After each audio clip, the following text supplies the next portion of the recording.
Hey, somebody needs to take a hike. You have? Excellent. Good morning, afternoon, or evening. You are listening to The Professional Noticer. Hello, everyone. I'm Andy Andrews. Hey, thank you for making me a part of your week.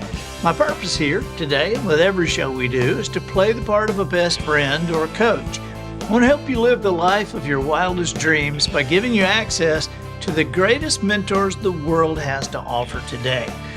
This week, The Professional Noticer is sponsored by Books for Veterans. The Veterans Administration in Washington, D.C. has asked for 10,000 Andy Andrews books, and I'm personally donating as many as I can, but to reach 10,000, I need your help. What we're able to do to make that easier for you is for every $10 donation you make, a hardback book will be sent to the Veterans Administration for the veterans, their families, and for the employees of the VA. That $10 will cover the cost of a hardback book, the shipping, the handling, everything. So whether you can make this a personal gift or a corporate donation, just go to andyandrews.com/veterans. This can be added to a website purchase or done as an individual entry. And thank you. Thank you so much for your support. Observations and answers, that's what we do here on The Professional Noticer. And as you know, we love it when somebody comes to the table with both. And our guest today, he's not just one of my favorite entertainers of all time. He's not just one of my favorite authors of all time. He is one of my favorite people of all time. I know a few people who are in a Hall of Fame, but Don is the only one I know that's in two. He is in the Country Music Hall of Fame and the Gospel Music Hall of Fame. He has so many songwriting awards, you can't count them. And I can't believe now Don is the former lead singer of the Statler Brothers. He has a voice that you will recognize when he sings, when he talks, he has this classic voice. But I cannot believe that he has written 11 books since he retired. That's not retirement to me. But please welcome my friend, the author of the new book, Piano Days, Don Reid. Hey, buddy. Thank you, Andy, my friend. I appreciate that wonderful introduction. And you're right. I thought I was retiring 20 years ago, and then I started writing, and something else new happened. And I appreciate that you've been a part of it so often when I have new books come out. Well, you are, like I said, you're not just one of my favorite authors, favorite entertainers. You're one of my favorite people. We've known each other for a long time. I'll return that right to you, too, because I enjoy talking to you. I enjoyed seeing you a couple of months ago. We were in Nashville. And yeah, because you are hosting the Brothers of the Heart, their new album. Their new album, and did the interview with them, and that's coming out, I think, in January. Yeah. I was going to ask, because that is going to be an amazing project. You know, their first album that they did just kind of off the cuff and sold several 100,000. And I was blown away by it. And so when they were going to do another live album, I showed up, and lo and behold, you were there hosting. You know, it was probably the most scope I've ever seen on one album for the kind of music, from gospel to country to early rock to Beatles to everything. You know, they just included every kind of music you can think of. It is. And we all knew Jimmy Fortune could sing, because these four guys is Jimmy Fortune, Bradley Walker, Mike Rogers, and Ben Isaacs. And so they all have their own grooves that they're in. But, Ben, we knew he could sing too, I guess. Mike Rogers was kind of new to me, but Bradley Walker blows my mind. So he sings lead, and then he'll just switch over and sing bass for a while. I know. The first time I heard him hit those low notes, I couldn't believe it. We were with the Gaithers, and there was some song they were doing. It was on a Gaither cruise, and there was some song that they were doing that Gene had gotten off the ship halfway through, and they didn't have a bass. And so I watched that first show. They didn't have that low, hard note. And so I watched that first show they did. And in between shows, I went to Bill and I said, Bradley can hit those notes. He said, he can? I said, I'm telling you, Bradley can hit those notes. So next show, Bradley, they rolled him to the front, and he was just unbelievable. Oh, he never let you down. You know, And Jimmy, he's the best there is. Jimmy's voice, how do you explain? I mean, he's not that old. Nobody's that old to me anymore. But that's right. But to have that high, pure, clear voice that's that strong at his age, is that unusual? I was just with him a few nights ago when he was doing a concert, and he's probably singing better than he ever has. I don't see any backing off at all that he's done, and he's always been strong and crystal clear. And yeah, he just got a good voice because he's got a good heart. Yeah, unbelievable. Oh, buddy, you knocked it out of park with this one. Piano Days. This is a novel. It's a story of three boys growing up. Once upon a beautiful time. I love the way that's put, and you are you're the kind of writer that I like to read because you do detail well. It's almost like, remember that show, The Wonder Years? Yeah, yes, sure do. I loved that show. Now that show was kind of they borrowed a lot from the movie A Christmas Story, and that was where, you know, you see the kid, you hear the kid talk, but the narrator is an adult who is able to comment on what the kid was feeling like when he said that, and the adult perspective of it. And that's what you do so well in this book to me. Well, thank you. Yeah, it's a story that's set in the late 50s, early 60s. And it's just a story of guys growing up together and experiencing some of those first things in life together, girls, and getting your driver's permit and going to the drive-in and the sock hops and all that sort of thing. And it was fun to go back and pull up that era because I love that era of time, and to do that. Plus, there's a more adult story as it goes along, as it comes to the end. It was fun. I enjoyed every minute of writing, and I was sorry when it was over because I was enjoying those people so much. You know, there was a comment on this somewhere that was, here it is. It says, readers will be taken back to a time in history they may never have experienced themselves, but everyone seems to think they remember. That is so true. I was struck when I read this by how you were able to take stories that seems like we experienced them. Everybody knew a kid who ate everything. You know, I mean, he was always putting stuff in his mouth, and you're like, oh, what are you doing?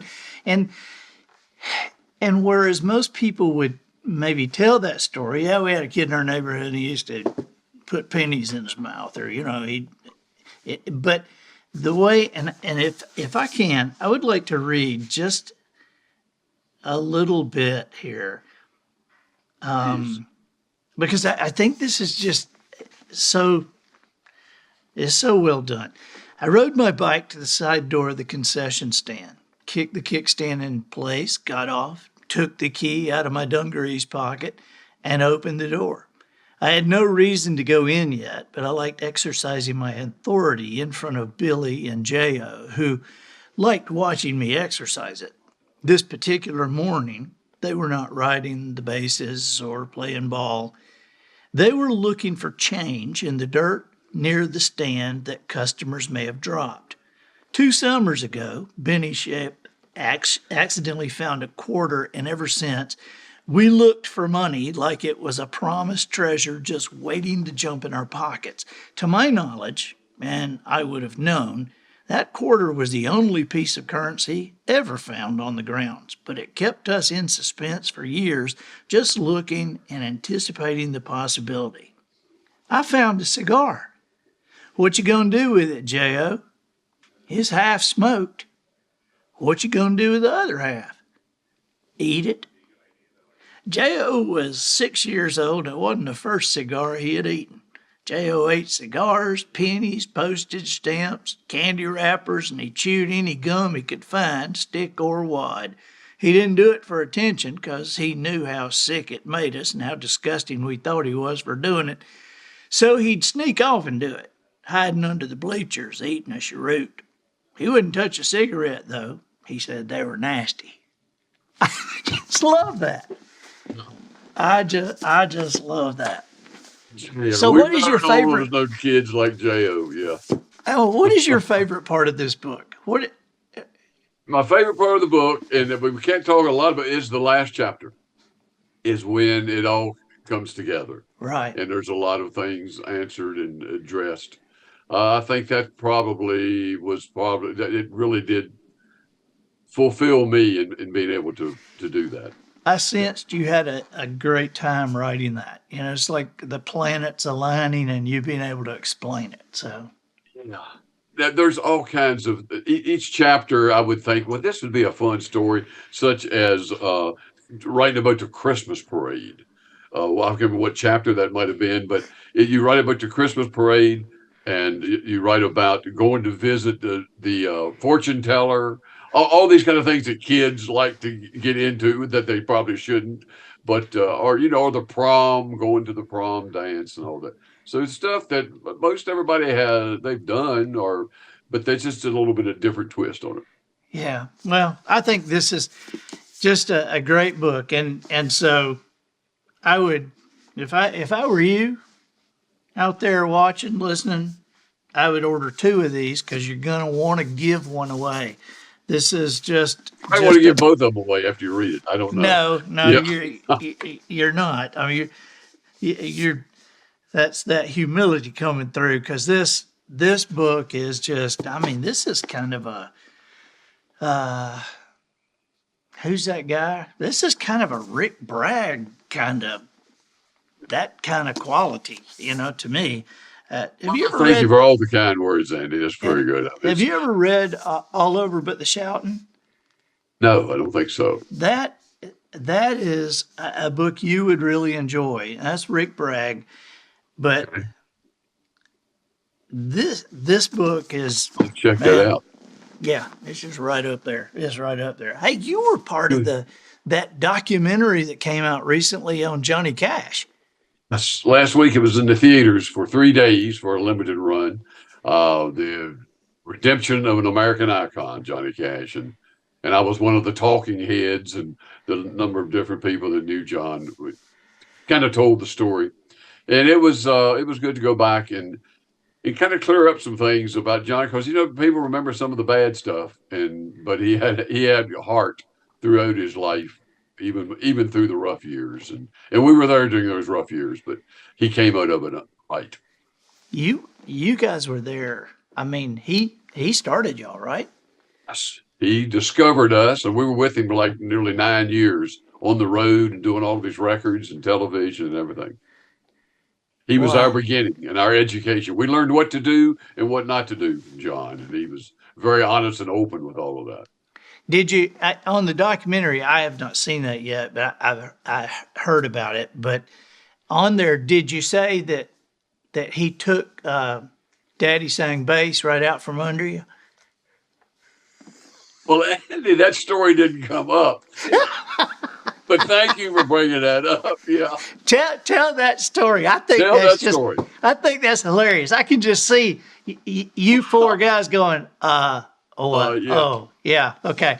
We were in Johnny Cash's employ at the time.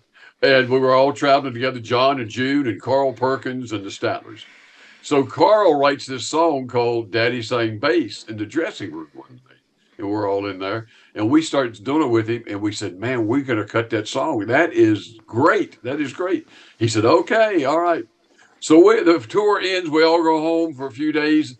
In about 2 or 3 days, we get a phone call from John. Said, be in Nashville tomorrow. Well, we're going to cut a song. Okay, so we live in Virginia, so it wasn't any small effort for it. Okay, we'll be there. We got there, and the song was Daddy Sang Bass. Carl had sung it to him, too. So we wound up on his record of Daddy Sang Bass instead of ours. Did you guys, I mean, and obviously there's no way you said anything. Oh, well, you can't say a lot. And there was really no hard feelings with him or with Carl, because later we recorded it and put it on one of our albums also. But as many other people did. But it was... we thought it was ours for a while. Anyhow, it was a great record for John. Hey, what's the coolest thing that you learned from Johnny Cash that, or something that you know about him that we wouldn't know? I knew him, but not well, and so what? But I'll tell you, this is cool. What I think maybe most people don't know. When he and June built their house out on Old Hickory Lake, he had no furniture. They just getting ready to move in, no furniture. The lights weren't even turned on yet. And he called us. We were in Nashville, and he said, "I'll come over this evening and bring your guitar. Go over to the house, to the new place I just built." So we rode over. Nobody was there but he and June. And we went in. It was about dusk, just where we were starting to see shadows. And he said, "Come on in. I want you to stand here in the living room, and I want you to christen my house. I want the first song ever sung in my new house to be How Great Thou Art, and I want the Statler Brothers to sing it." So we stood there in the near darkness, just the six of us, and we sang How Great Thou Art. And that meant something to him, that he wanted that done for his home, and we were touched. Wow. Man, what an honor. It was nice. We were there many times thereafter, but that was the most memorable visit ever that we were. It also says a lot about him. Yes, it does. It tells about his faith and where his heart and head was. What is something that you look back and that you might do, or that you guys incorporated into your career, and when you would do that, or you had experienced that, you'd kind of maybe look at each other and go, "We got that from John." Exactly. He used to always tell us this. He would say, when you put your organization together, because all that came then after we left him, we formed it. He said, always surround yourself with good people. And we remembered that and did that but sometimes it wasn't the most talented person you wanted to make sure they were the right kind of people. You wanted to make sure what they felt and what they believed and who they were and their morals, sometimes more than their talent. And that is what we did. We learned that from him, and we surrounded ourselves with good, and we had some wonderful people around us. You know what I learned from you guys? I would like to know that. Yeah. One of the greatest lessons I learned from you guys was how to treat people who are trying hard, but maybe, are not there yet. And because you guys, when I think back about it, every time I think about you guys, I always think about how well you treated me. I was just starting out, as baby entertainer, baby comedian, and you guys treated me like I belonged. And I mean, like I was part of the thing. I don't know how many times we worked together. It was a bunch, but it was. Guys, and you have no reason to treat people any different. And people who do that need to stop and look at themselves and think, why do I have a right to treat anybody any different? We've all been there. We were all in the same shoes that you were then. It's just different times in your life, different times in time. And there's no reason not to treat everybody well. Well, there's no reason to, but people do. I mean, because, part of the reason I have probably such incredible memories of you guys is because I had a contrast. You know, some Wow. there were some Well, other that's nice. people that, Yeah. and today I look and I think sometimes I think, man, were you never an opening act? Did you just like get into the business and just Exactly. headline right off the bat? I mean, where are you coming from that you can A lot treat of people? people have short memories and they don't remember when they were there doing that. And Right. that's bad. You Plus, we know, liked you from the beginning. well, You just were the right kind of people. We knew that, and we liked you. We liked being around you. you're kind. Joan Rivers, I toured with Joan for 2 years, and Joan didn't have a bus. She would fly commercial, and there were 7 of us that would travel.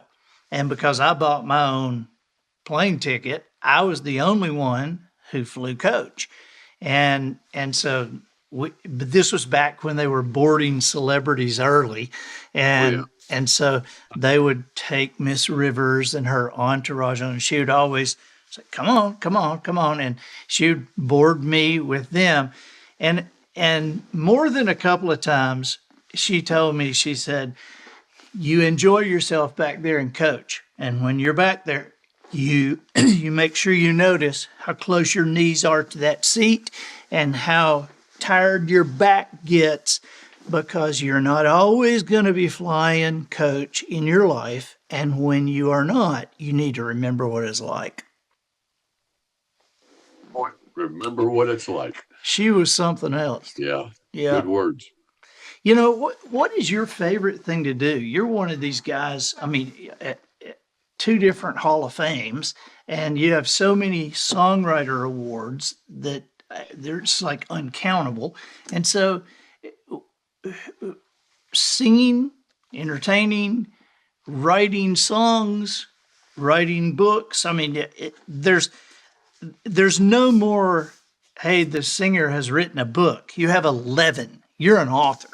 And Thank so, you. what's your favorite thing to do? To do, you mean outside of work? Just Yeah, because I still yeah. enjoy doing that. My favorite is my family.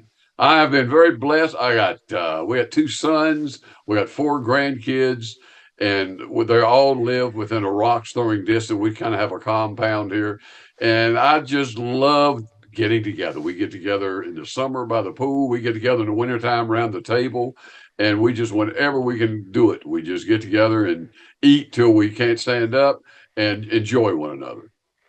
I look forward from one visit to the next. Well, I know both your boys sing, and so at some point, you 3 have to do something. I mean, you just Well, have to. of course, Langdon sings with Will, who was his cousin. That's Wilson Fairchild, and they're doing wonderful things. And my other son D, he plays guitar. He doesn't sing, but yeah, we used to get together and do music. But sometimes we eat lunch together. My sons and I once every week for sure. Every Wednesday we go to lunch to make sure, and we just stay and talk about everything imaginable. No music involved, but we talk about the business or what's going on in the world or what's going on in our lives. And those are just peaceful moments for me. I envy you with both your boys living that close, because one of mine has already moved out, and it moved away, and so Yeah, I that's envy. rough, I, isn't I it? It I is. had a guy tell me on an airplane one time. He said, "Don't ever let your kids go out of state to college." I was like, "Why is that?" He said, "'Cause you live in Alabama, and your kid will want to go to Texas, and you'll think, well, Texas isn't that far. But then some dad in California's daughter, she'll want to go to Texas, and he'll think, well, Texas isn't that far. And then they'll meet and they'll move to California, and you're out of luck." Oh, yeah, yeah. I know what he's saying. Hey, my oldest granddaughter is a freshman at Clemson this Really? year. So she's already moved out of state. So I thought about those kind of things. Yeah. Where's that going to lead to in time? He's exactly right. So what? So when it comes to writing books or writing songs, what what do you like better? Loved both. When I first started the books, my publisher said to me, he said, uh, take your time. Give me, he said, what you used to write for 3 minutes and make it rhyme. Now you got 300 pages to tell your story. That was a revelation to me. All right, I don't have to worry about compact sentences. I don't have to worry about fitting it all in so it'll get played on the air in 3 minutes. So it was a luxury to be able to expand. But at the same time, I love that learning that art of songwriting to where you could pack a story in there real quick and try to give yourself fresh rhymes. And so all of it I found challenging and fun. I don't write a lot of songs anymore just because I've done that, but I still enjoy the writing process. Yeah, I've written a few now with Jimmy Yeary, and going from writing songs to writing books, that would be more relaxing. But when you're used to having 60,000 words to tell a story, and now you got to do it in 3 minutes, That's rough. that took some work. Yeah. On the radio, just 2 days ago, I'm hearing Gene Pitney sing The Man Who Shot Liberty Valance. You remember the old movie, John Wayne, Lee Marvin, Jimmy Stewart, which I love that Western, probably one of my favorite Westerns. And I'm listening to it, and Pitney had written, kind of condensed that movie into the song. Listen to it sometime, check it out. And it was really, so it's hard to come down that way. You're right, from a movie down to a song. But Wow. that had to be a good challenge for him. I know he enjoyed doing that. Somebody told me recently, because you're in my conversations a lot. You're one of my most admired figures, and so somebody told me this. Is it true that you were a teenager when you wrote your first song, like a young teenager? Young. I was like 12 years old when I wrote my first song. And that's when I started doing it, because we started singing. I was 14 years old when I started singing with the Statlers. So we didn't get into it professionally till I was like 18, but I was pretty early on into that. So yeah, and I learned that you wouldn't want to hear that first one. It wasn't all that good, but it was a song, and it did rhyme and it had music. That's what all I can say for it. And so you started writing songs when you were 12. Do you have any idea how many you wrote? Had over 250 recorded, but there are some still in the notebook that weren't any good. So, I don't know how many I've written. No. I was talking to Gloria Gaither yesterday, and Gloria sent me a song that she had written. She said, I've been holding on to this for a long time because nobody got it. And I have finally, now the vocal band just recorded it. But, I guess even people like you and Gloria Gaither have songs that you write and you don't know why somebody doesn't get it. And sometimes after they sit there for a few years, you think, well, maybe it wasn't all that good. And then you got some thinking, boy, I wish somebody had done this, or wish we had done this. But yeah, you never know. It's got to be the right time, the right moment, the right artist. It's got to be all the solar system has to come into play, and everything has to be the right time. Yeah. Timing's a lot of it, isn't it? Yeah, exactly. I believe that. With The Traveler's Gift, I wrote that, and then after about a year, started trying to get it published. And then 3.5 years passed. 51 publishers said no. My golly, really? Yeah, 51 publishers over 3.5 years said what I had written was not worth putting on paper. And so that's 4.5 years. And then we finally got a contract. And so 5.5 years, the book comes out. It went in the bookstores and out of the bookstores in 5 weeks because it didn't sell. And so then there's 6.5. So then about another year, because I started giving them away because I thought, I still think, God didn't teach me how to swim just to let me drown. There's got to be a reason for this. Yeah. And so I started giving them away. I had when they didn't sell, I had a one book deal, and I asked the publisher. I said, "So what do y'all do with them?" And they said, "Well, they'll go into remainder stores and then eventually be destroyed." And I said, "Well, can I have them?" And they said, "Well, you can buy them." And I'm like, "Thanks. You destroy them, or I can buy them." I am, yeah. Thank you. But I did. I started buying them, and I would give them away on airplanes. I would say, "Hey, maybe you'll like this. My wife loves this author." That's what I'd say. There you go. And Good line. somebody gave it to somebody, gave it to somebody, gave it to somebody, gave it to Robin Roberts, and then the book hit because the Good Morning America made it their book of the month. But I never will forget sitting in front of the TV watching Charlie Gibson, Diane Sawyer, and Robin talking about that book. And Diane Sawyer held it to the camera and she said, "This is a book America needs at this time." And I thought, at this time, Yeah. because America had not gone through 9/11. There's a lot of things that had not happened when I wrote it. And so, Don, that's always been my big problem with God, is he never seems to be under any obligation to tell me what he's doing. It's true. He doesn't. And he doesn't care what time it is.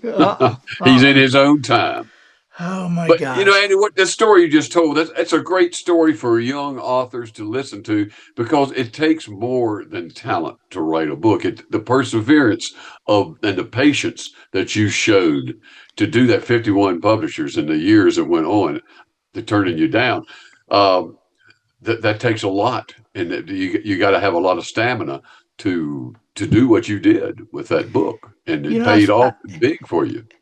I fear that the best song and the best book ever written are going to end up in somebody's drawer because somebody will do it, and then somebody will tell them, "Yeah, that's not that good," and they'll just. It already has ended up somebody's drawer already. Yeah. It's sad to think that, but it's possible. So what have you not done that you still want to do?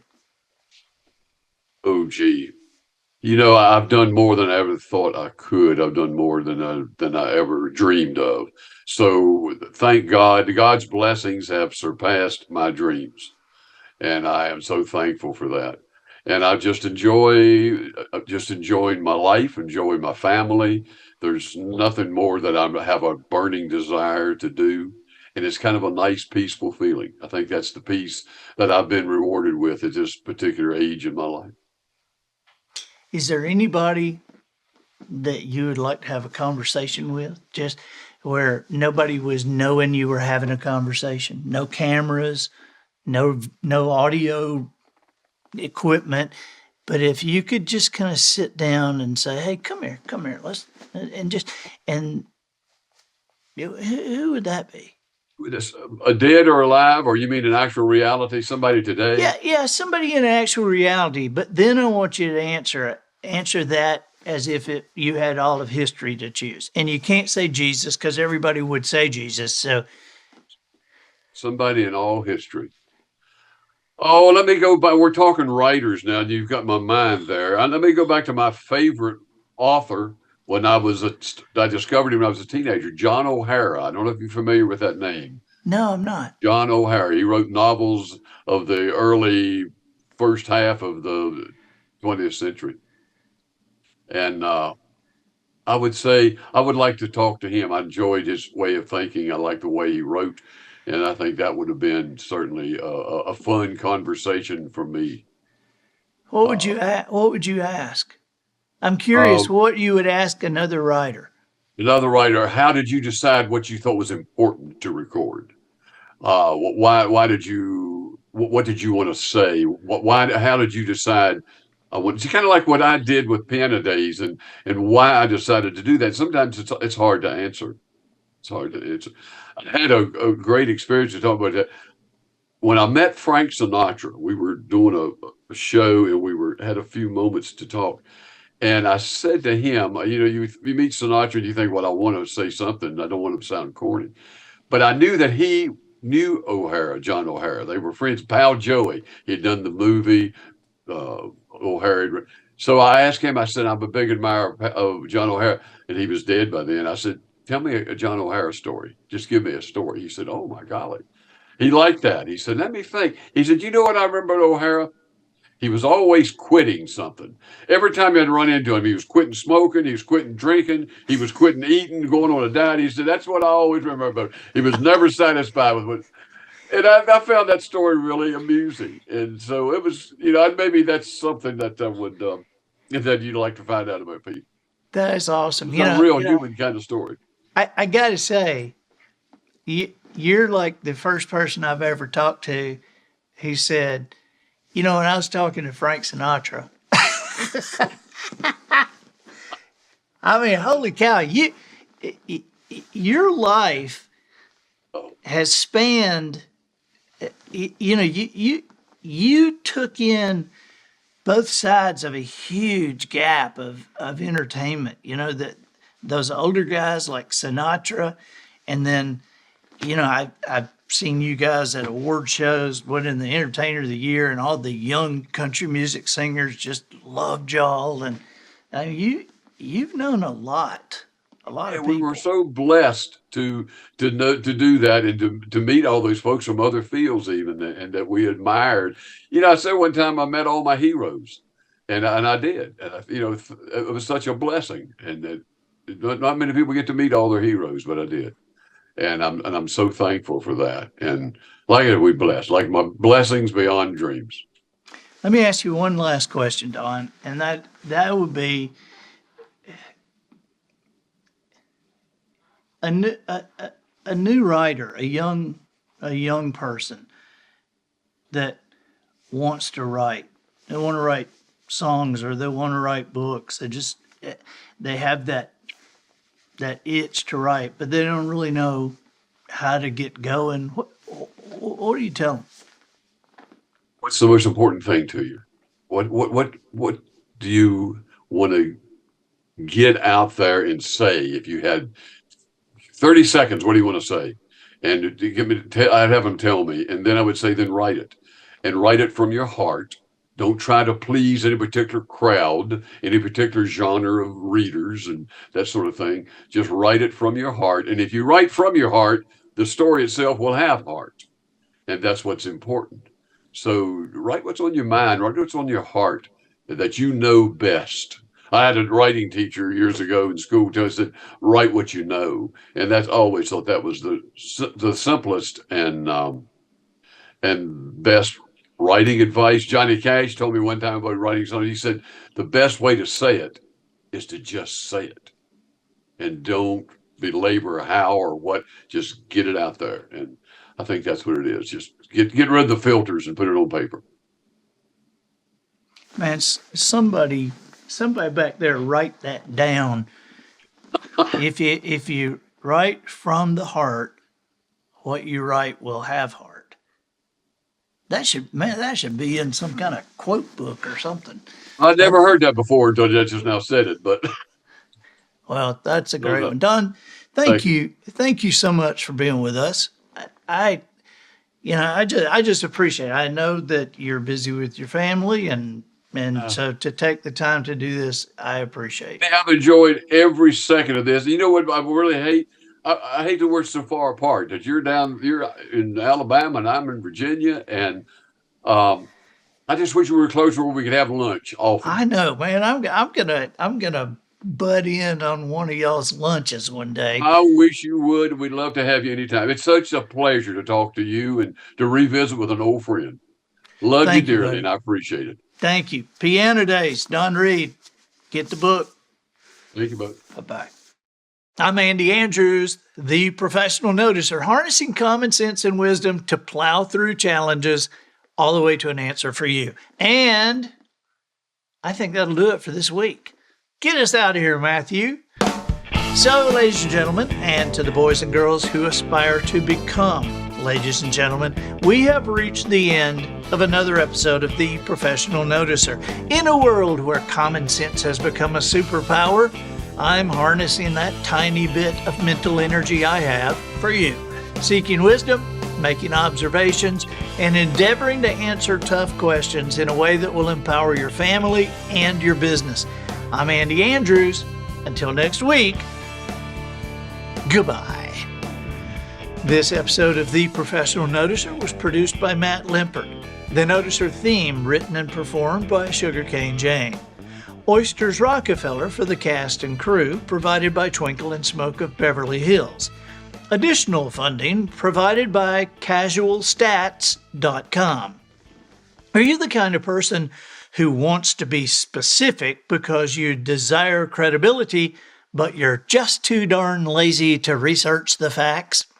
Well, in today's world, there's nothing more specific than a statistic.